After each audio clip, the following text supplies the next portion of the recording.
Hello guys, welcome back to Zig the Programming Guide channel. In today's video, I'll be showing you how to delete Bitmoji on Snapchat.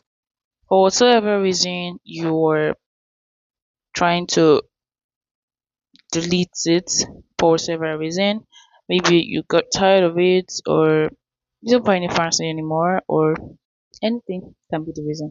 By the way, so before I get into the video, please click on the subscribe button and also like, it really helps a lot.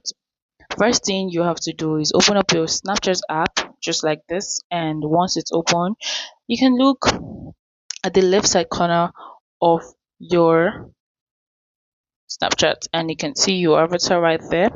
Click on it, and once you're here, which is a profile, you can click on your settings, which is the girl icon you can see above your screen. Click on it, and this is the settings for Snapchat.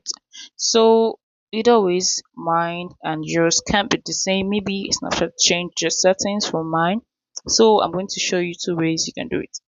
So if yours is same with mine, you scroll down, and once you see the app and privacy, you can see my app right there. So this is it. And for the second one, if your setting is different from mine, all you need to do is click on this search icon and you search for Bitmoji, and you're going to see it. So once you see it, you click on Bitmoji and you can see your Bitmoji profile. So all you need to do to remove the Bitmoji is actually to click on unlink my Bitmoji or remove anyone you see. So once you click on it, you can see remove, and have in mind that if you remove your Bitmoji, you won't be able to undo it, right? So once I click on remove, it's going to remove my Bitmoji and my Bitmoji is gone. If you find this guide helpful, give this a thumbs up and equally subscribe to get my tips like this. Thanks for watching guys. That's my next video. Bye.